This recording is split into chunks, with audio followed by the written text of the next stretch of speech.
Good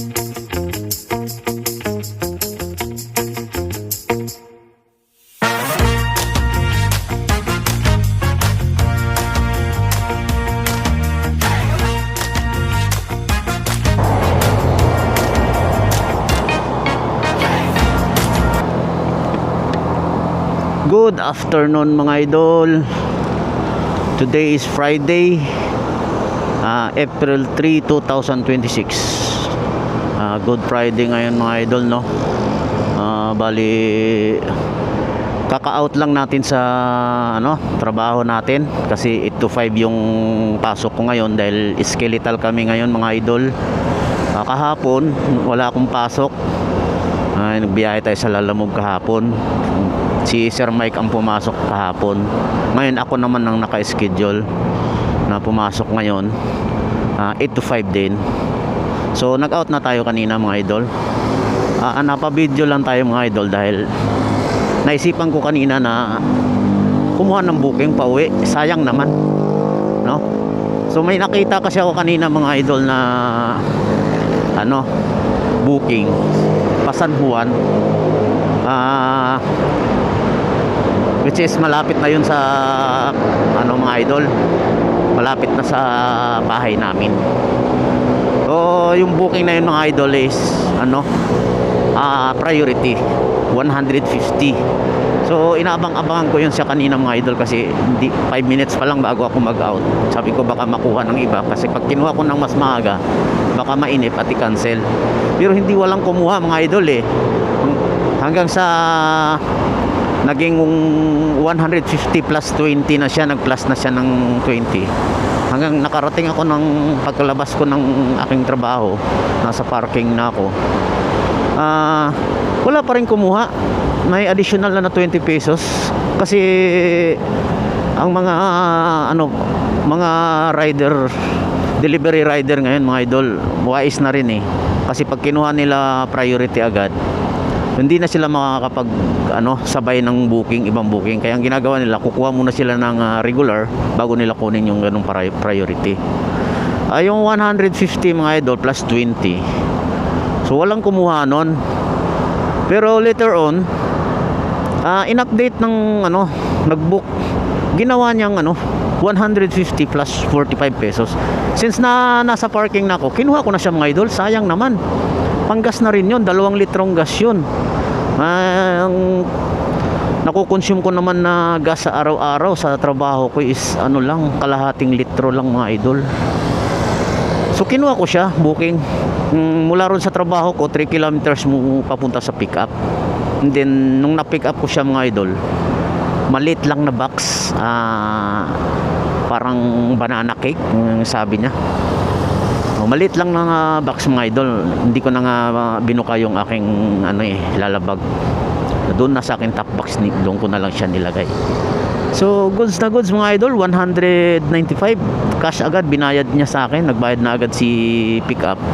So idadrop ko na lang to ngayon. Ngayon binabaybay ko na yung kahabaan ng EDSA mga idol kasi dito ako pinadaan ni Google Map. Bali according kay Google Map, 5.4 kilometers nasa drop off na ako sa San Juan.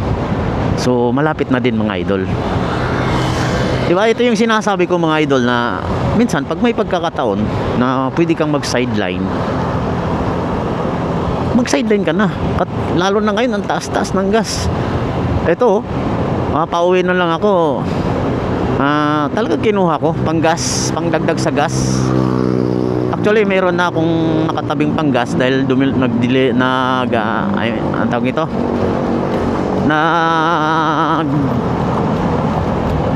tayo kahapon, bumiyahe tayo. So maganda-ganda naman yung natin ba kahapon. So meron din akong video doon mga idol, pero siguro mga next week ko may ipapublish sa aking YouTube. So naswertihan ko 'to mga idol. 195 single booking lang. Sa akin hindi naman issue yung hindi ako makapag double book dahil pauwi naman din na ako sa amin. So since malapit na rin sa amin itong San Juan City, kinuha ko na 195 mga idol. Mula dun sa pinag-pick upan ko 13 kilometers. Hindi siya logi talaga mga idol kahit walang double book. Goods na goods. Diba mga idol? Panggas na rin. So nadagdagan tuloy yung aking naitabing panggas. So yun lang mga idol. Patawid na ako ng Guadalupe Bridge papuntang Buni. Naalala ko tong lugar na to mga idol. Naglalakad lang ako dito noon nung uuwi ako sa Taguig. Galing ako sa trabaho. Pag nagko-commute ako, pagka minsan kasi mga idol, inaabot ako ng napapagod din ako. Nagbibisikleta lang ako mga idol Tapos dyan galing UERM hanggang Taguig. May time na minsan nasisira yung bike ko or sumasakit yung paa ko, kaya nagko-commute ako. Dito ako bumababa mga idol, dito sa lugar na to, yan sa Boni Station. Nilalakad ko na lang yan, patawid dyan sa tulay sa Guadalupe, dahil doon sa may Guadalupe palengke na andun yung paradahan na papuntang FTI. Then bababa ako ng C5 mga idol sa tapat ng Jigo Silang. Diyan kami nangungupahan nung araw yun mga idol. So kaya minsan pag nakikita ko yung lugar na yan, yung mga dati kong tinitirhan, medyo natatouch din yung aking damdamin mga idol, dahil sobrang grabe yung pinagdaanan ko sa lugar na yan. Yan lang mga idol, sinyer ko lang sa inyo. Sinyer ko lang sa inyo yung pinagdaanan ko sa buhay. Hindi naman ibig sabihin na ngayon ay successful na ako sa buhay pero much better kaysa noon. Kasi ngayon graduate na yung anak ko, napag-graduate ko mga idol. Thank you sa aking employer, yung dating global proof. Dahil kung hindi dahil sa kanila, hindi makagraduate yung anak ko, dahil binigyan kami ng trabaho ng misis ko. Yun lang yung nag-sustain mga idol hanggang makagraduate yung anak ko. Ngayon nakakatulong na rin siya, asawa ng Diyos. Ganun lang ang buhay mga idol. Hindi mo kailang sukuan. Alam ko naman na lahat tayo dumadaan sa mga mahirap na mga struggle sa buhay, mga problema malala. Lahat naman yan nalalagpasan mo yan, kasi hindi naman yan binibigay ng Diyos sa'yo kung hindi mo kaya. So ako mga idol, ang dami kong pinagdaan ng hirap nung napunta ako ng Maynila. Nung galing ako sa amin, sa probinsya namin sa North Cotabato, umalis ako doon dahil personal na basta may personal issue ako doon sa family ko, ganun. Akala ko pag napunta ako dito maging maayos ang buhay ko, dahil pagka Maynila, pagka sinabi mong Maynila, pag nasa probinsya ka, wow, di ba, maayos. Pero hindi pala, mas malala pa sa probinsya.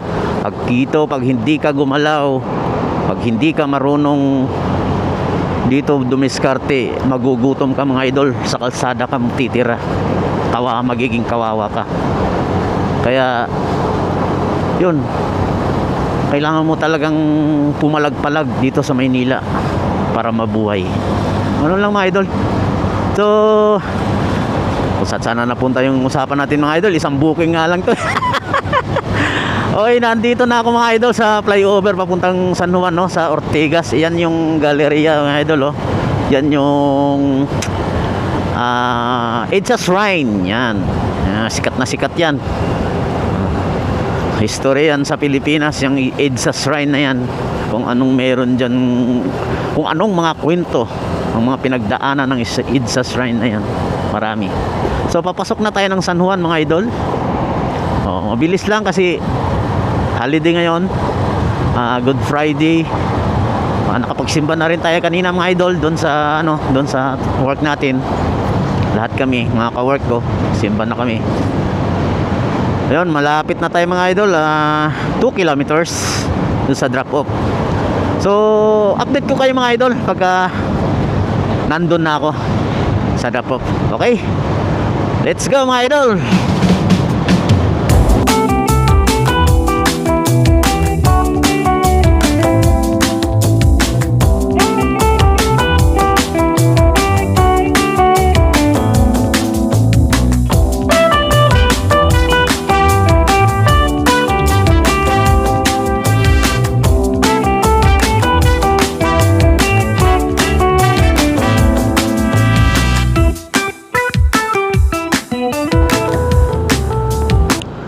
Update mga idol, 400 meters na lang sa drop off.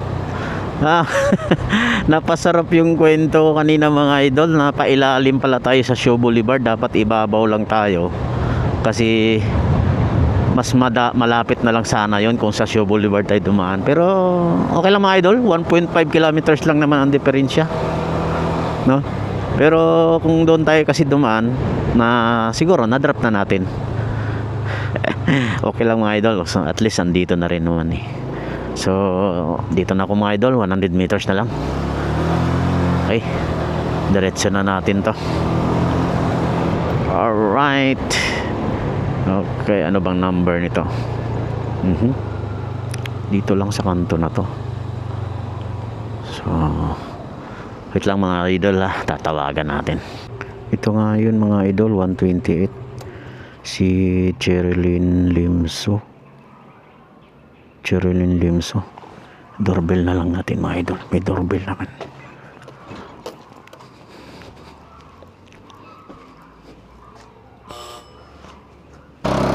Okay na mga idol, lumabas din. So 5 minutes din tayo nagantay. Goods lang. So yun mga idol, no, booking drop off na. Medyo natagalan lang, 5 minutes. Ay, siguro parang malayo yung ano eh. Malaki yung bahay nila eh. Pero na-drop naman natin mga idol. Na-drop natin mga idol. Bulol na mga idol, pagod kasi ako eh. Napagod din ako mga idol sa maghapon. Sobrang daming ano, terminal. So pauwi na tayo mga idol. Mula doon sa pick up hanggang doon sa drop off, 13 kilometers na takbo lang natin ng 25 minutes mga idol. Nakarating na natin ang drop off. Medyo natagalan lang tayo doon kasi matagal lumabas yung ano, yung sa drop off. So yun lang mga idol, no, hanggang dito na lang. Hanggang sa susunod na ano natin, sideline para sa panggas, dahil sobrang taas ng gas ngayon mga idol. Kailangan natin palagpalagan yung taas ng gas na yan. Hindi natin kailangang dibdibin yan. Okay mga idol, until next video. Kung mapanood nyo tong aking video ngayon, paki-like na lang mga idol at paki-share. Paki-subscribe na rin. Combo mga idol, combo. Thank you mga idol, thank you. Maraming salamat sa inyo. So until my next video na lang. Bye mga idol.